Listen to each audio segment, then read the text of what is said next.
نعرے غوثیہ، نعرے غوثیہ، نعرے خواجہ غریب نواز، نعرے خواجہ غریب نواز، جشن عید میلاد النبی، جشن عید میلاد النبی، علماء کرام، نعرے تکبیر، نعرے رسالت۔ معزز سامعین، روانہ کے علماء کرام، میرے پردہ نسیم عالم میرے سامنے السلام علیکم وعلیکم السلام ورحمۃ اللہ تعالی وبرکاتہ۔ الحمدللہ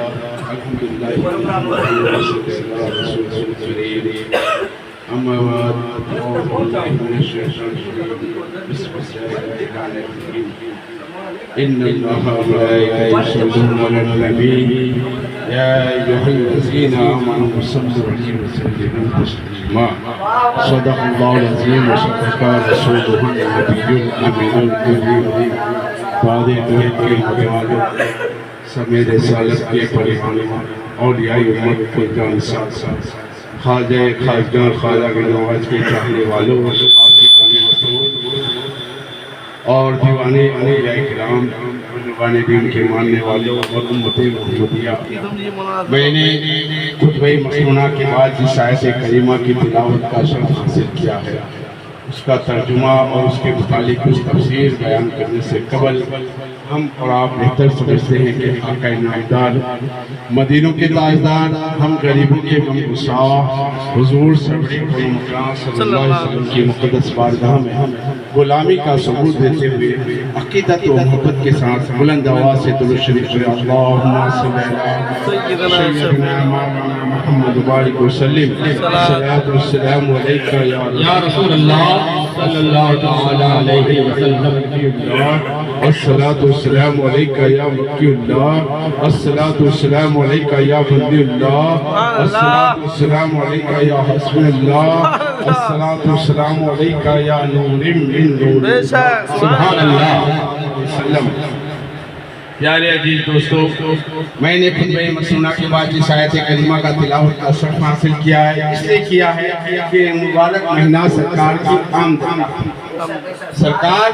دو عالم صلی اللہ علیہ وسلم کے آمد کے مہینے میں بہت لوگ جلتے بھی ہیں کہ ہم میلاد مناتے ہیں، لیکن وہ کہتے ہیں ثابت کراؤ تو قرآن کی اس آیت کو دیکھیں، ان اللہ ملائکۃ یصلون علی النبی، بے شک اللہ اور ان کے فرشتوں نے، بے شک اللہ اور ان کے فرشتوں نے درود و سلام بھیجا نبی پر، درود و سلام بھیجا نبی پر۔ ان اللہ ملائکۃ یصلون علی النبی یا ایھا الذین آمنوا صلوا وسلموا تسلیما، اے ایمان والو، کیا اللہ اور اس کے رسول نے درود و سلام، اللہ اور اس کے فرشتوں نے درود و سلام بھیجا نبی پر، اے ایمان والو تم بھی اپنے نبی پر درود و سلام بھیجو۔ سبحان اللہ،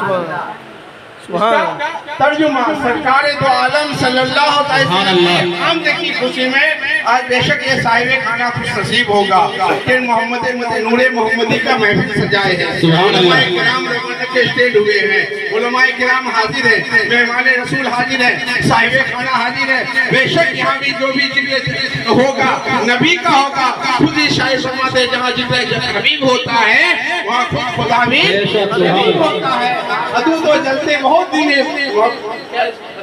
جہاں ذکر حبیب ہوتا ہے خود خدا بھی قریب ہوتا ہے، اور ایسے محفل میں بیٹھنے والا جو بہت سارے لوگ ہو جائے نبی سے جلتے ہیں، آپ ذکر محفل سمجھتے ہیں یہ بدعت ہے، کون سی بدعت ہے؟ اس سے یہ بھی کہا جائے کہ آپ جو پیدا ہوئے یہ بھی بدعت ہے، وہ کہہ رہے نبی کے زمانے میں نہیں تھا، تو نبی کے زمانے میں تو ایک وہ بھی نہیں تھے۔ اگر ایسی دیکھی جائے ذکر نبی جو ہم سجاتے ہیں اور اسے جلتے ہیں، تو جب نبی پیدا ہوئے تھے سب شیطان جل رہے تھے، تو اس میں سے وہ شیطان ہی ہوگا جو نبی کی جشن سے جلتے ہیں اور نبی کی جشن منانے سے لوگوں کو روکتے ہیں، آپ میں سے نہیں ہو سکتا۔ آئیے اس بات میں روشنی ڈالتے ہوئے ابو جہل جو ہے نبی کریم صلی اللہ علیہ وسلم سے وہ جہنم رسید ہو رہے ہیں، وہ جہنم میں جا رہے ہیں۔ بے شک نبی جی دن پیدا ہوئے تھے، اس نے خوشی میں لولیہ کو آزاد کر دیا، غلام کو آزاد کر دیا تھا، لیکن اسے ایمان نہیں لایا۔ لیکن وہیں پہ دیکھیے حضرت بلال، سبحان اللہ، حضرت بلال سیرت نبی اپنائے، نبی پاک صلی اللہ علیہ وسلم کی سیرت کو اپنائے، نبی پاک صلی اللہ علیہ وسلم سے خدمت گزار ہوئے، تو وہ جنتی ہے اور سب سے پہلے جنت جائیں گے۔ سبحان اللہ، سب سے پہلے وہ جنت جائیں گے۔ تو میں یہی آپ کو بتانا چاہتا ہوں کہ نبی کی محفل سجانے والا ہی ایمان والا ہے، کامل ایمان ہے۔ جو نبی کی محفل سے دور ہوتا ہے اس کی ایمان کی کوئی گارنٹی نہیں، اس کی ایمان کی کوئی گارنٹی نہیں۔ جو اللہ کے نبی کا نہیں، جو اللہ کا نہیں، کیا اللہ ڈائریکٹ ملتا نہیں؟ اللہ نے حضرت آدم کو پیدا کیا، حضرت آدم کو پیدا کیا، حضرت آدم کی مائیں پہلی سے ماں ہوا کو پیدا کیا۔ چاہتے تو ڈائریکٹ ماں ہوا کو بھی پیدا کر سکتے تھے، بے شک چاہتے تو، لیکن اللہ نے ذریعہ بنایا۔ بولا اب میں اللہ کا اب میں نہیں بناؤں گا، نہیں پیدا کروں گا، بس میں ذریعہ بناؤں گا۔ ماں اور باپ کی ملن سے بچے پیدا ہونے لگے، ایک دوسرے کی ایجاد ہونے سے ہونے لگے، ڈائریکٹ ذریعہ سے بھیجا۔ لیکن بھیجنے والا کون ہے؟ اللہ کی ذات۔ لیکن یہ بولتے ہیں کہ مانگو اللہ سے مانگو، صبح اٹھ کے بیوی سے ناشتہ مانگتے ہیں، گھر پہ کام نہ کرے بیوی کو کہتے ایسا نہیں کرے، اللہ سے بے شک اللہ نے ہر چیز کا ذریعہ بنایا۔ عاشق رسول بنیے، نبی پاک صلی اللہ علیہ وسلم کے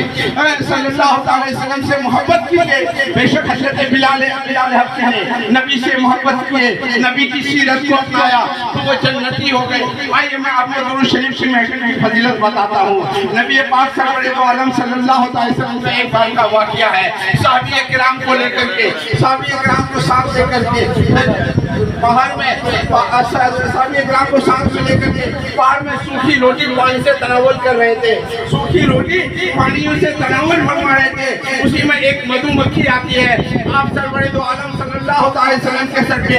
بنا رہی ہے، آواز دے رہے، صحابہ کرام پوچھ رہے ہیں یا رسول اللہ یہ مدھو مکھی کیا کہہ رہی ہے؟ آقا میرے دو عالم صلی اللہ علیہ وسلم فرماتے ہیں یہ مدھو مکھی یہ کہہ رہی ہے کہ فلاں پہاڑ کے پور پہ، فلاں پہاڑ کی چوٹی پہ میری چھٹی لگی ہوئی ہے، یا رسول اللہ کسی صحابی کو کٹوری لے کے بھیجیے، یا حبیب اللہ کسی صحابی کو کٹوری لے کے بھیجیے، وہاں سے شہد نکال کے لائیں گے اور اسے آپ اپنے صحابیوں کو لے کے اسے تناول کیجیے گا، یہی یہ کہہ رہے ہیں۔ پھر آقا کا حکم ہو رہا ہے، صحابہ کرام جا رہے ہیں، صحابہ کرام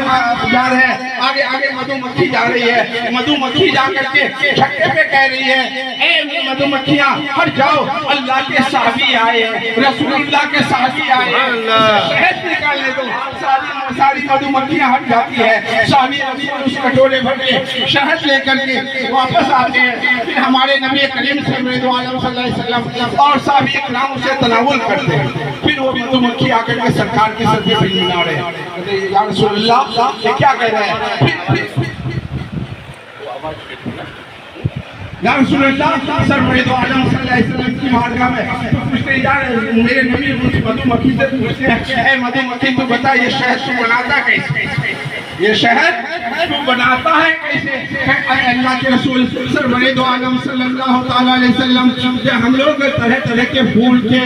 رس کو خشک کرتی ہوں اور اپنے چھکے میں لا کے اگل سبحان اللہ، طرح طرح کے پھول کے رس کو آقا فرماتے ہیں پھول کے رس تو کڑوے بھی ہوتے ہیں، میٹھے بھی ہوتے ہیں، تیکھا پن بھی ہوتا ہے، کرواٹ بھی ہوتی ہے، لیکن تیری شہد اتنی میٹھی کیوں؟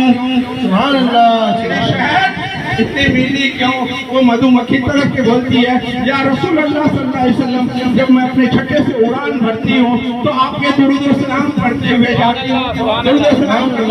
اور اس رس کو خشک کر کے جب میں اپنے چھکے کو بھرتی ہوں اس پہ بھی درود و سلام پڑھتے ہوں، یا حبیب اللہ صلی اللہ علیہ وسلم، یا حبیب اللہ صلی اللہ علیہ وسلم۔ اور ہماری جو رانی ہوتی ہے، ہماری جو رانی ہوتی ہے وہ 24 گھنٹہ چھکے میں بیٹھی رہتی ہے، درود و سلام کرتی ہے۔ سبحان اللہ، نعرہ تکبیر، نعرہ